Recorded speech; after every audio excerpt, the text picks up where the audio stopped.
Ariel Helwani in San Diego, gearing up for Strikeforce Diaz versus Daley, alongside Mr. Semtex himself, Paul Daley. And Paul, I think there's a lot of anticipation for this fight. A lot of people think that you're the guy who can finally give Nick Diaz a run for his money at welterweight. How are you feeling in the days leading up to it? I'm feeling excited. I watched the Showtime just put out, well, I don't know if it's new, but some kind of promotion thing that I just seen on their website, and I'm excited. I put that all over my Facebook and was like, you need to watch this fight. I'm excited as a fan, and I'm the dude in the fight. So, you know, I'm looking forward to the fight. It's going to be entertaining. Like I've always said, Nick comes to fight. So, you know, now that Zuf has purchased the Strikeforce, I'm trying to get a fight of the night bonus as well as a Strikeforce title. So, have you been given any kind of word as to whether or not they will be doing that now in Strikeforce? I hope so. But you don't know for sure. I don't know for sure, but I would think so. I keep hinting at it. Every interview I do, I think if I mention it enough, the other fighters will catch on. They'll mention it, and then we'll see what happens. When's the last time you were this excited for a fight? Cost check? Yeah, I wasn't really excited about that. This is very rare that I get excited for this fight, because whereas Koscheck, I didn't admire him much. I think Nick Diaz is going to come to fight, and I like to fight. Very rarely, if you look at my fights, very rarely, and look at my face, I very rarely get hit. I feel like I don't really ever feel like, even in losing, I don't feel like I've been in a fight. Whereas I know with Nick Diaz, I'm going to be in a fight, and I've never been. I'm winning and I'm knocking people out, but I've never really felt like I'm in a fight. So you're going to see a lot more from me, and people are going. I think he's going to bring out the best of me. I really think he's going to bring out the best of me.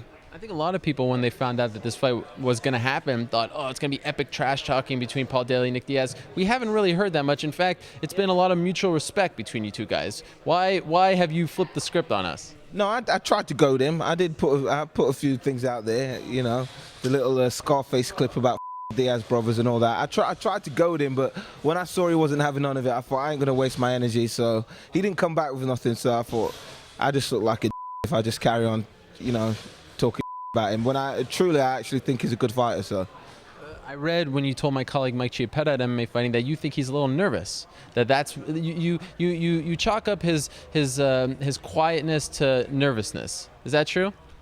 Yeah, because in most fights, Nick Diaz has something to say. You know, he hasn't had bad blood with everybody, you know, but he still tries to push the fight, talk trash, say he's going to do this, say he's going to do that. But this fight, he hasn't. And I think the whole camp's been fairly quiet. I think, you know, Nick Diaz always comes to entertain the fans. He always comes to fight. But I think we might see Nick Diaz with a game plan here. We might see him trying to implement some stuff that Caesar's told him to do. And, you know, I think they're worried. I think they, along with the rest of the MMA world, I think I genuinely am the toughest fight that Nick's had in at least his last 5 fights, if not longer back. You know, Nick's he is the kind of fighter who likes to fight fire with fire, meaning he won't look at your weakness and really try to exploit it. Do you think, though, in this fight, he might try to take you down and look at a fight like Koscheck fight?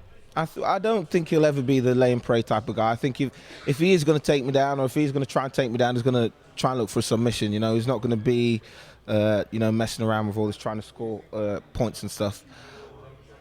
But I do think he's going to take me down. I think we're not going to see the Nick Diaz who was willing to stand there and trade with KJ, even though KJ's a boxer and Nick is known for his jiu-jitsu as well as his, you know, his improved skills in boxing. I don't think we're going to see that. I think it's too much of a risk for him, especially with there being elbows now and me being a Thai specialist. I'm good with my knees, I'm good with my kicks, I'm good with my elbows. I have a stiff jab, and I think it's going to be a bloody fight, trust me.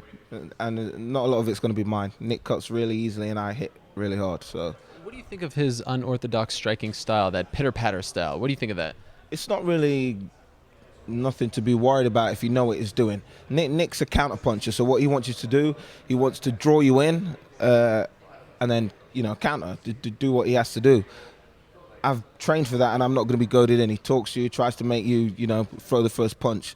So we could have a bit of a stalemate. I could be talking this fight up, and we could just both be there talking to each other like, you know, you punch, you punch, you know. So we're just going to see what happens. All right, and I got to ask this question. How's the weight situation?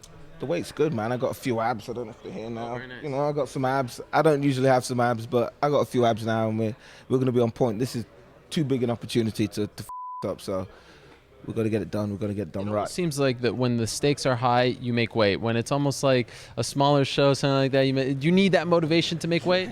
I think so. I'm not a lazy person, but I think when all eyes are on me and they're expecting me to mess it up, that's when I tend to surprise people. So there's going to be some surprises. I'm going to flip the script again.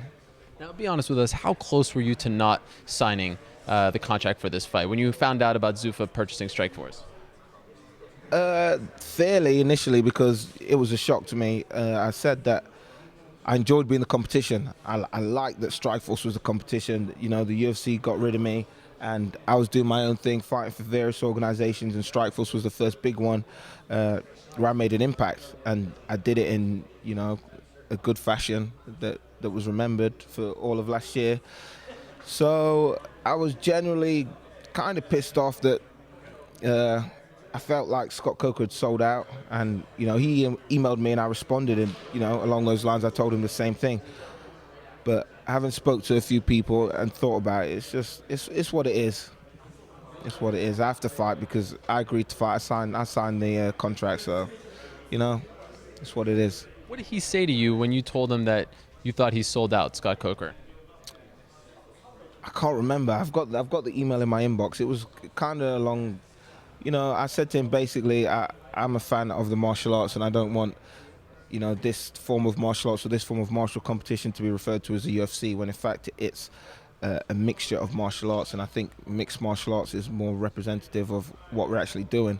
And he kind of agreed-ish. I can't really remember the email, so I don't want to, you know, put no heat on him. But he kind of agreed, and that was that. Well, feel free to forward it to me if you want to. Yeah. Nah, I don't. I'm kidding. And now, you know, in terms of your future with Strikeforce, is it a wait-and-see approach, or, you know, how many fights do you have left on your contract that you can actually say that, okay, I'm going to be around for this many? Well, I signed for 6 fights, and this is number 2. This is number 2, so all going well on Saturday, knocking Nick Diaz out and being champion, I'll have 4 more fights on that contract. And if not, we'll see what happens. See what the people at the top want to do with me. But I can fight anywhere. I enjoy fighting. I don't mind where it is. I can get paid. I can draw a crowd, and I can, you know, draw press attention. So I'm cool. Have you reached out to Dana White to try to bury the hatchet? Nope, I haven't. I have no reason to. You know, I released a public apology after the incident, and that's that. All right. Final question: how will the fight end on Saturday night? You versus Nick Diaz. There's 2 ways, either by KO or TKO. TKO by the ref pulling me off him, or TKO by cuts all over his face and him not being able to continue. Can't wait for this one. Paul Daley going up against Nick Diaz this Saturday night live on Showtime for the Strikeforce welterweight title. Good to see you again, Paul. Welcome back, and we'll see you Saturday night. Best of luck. Thank you very much. Peace.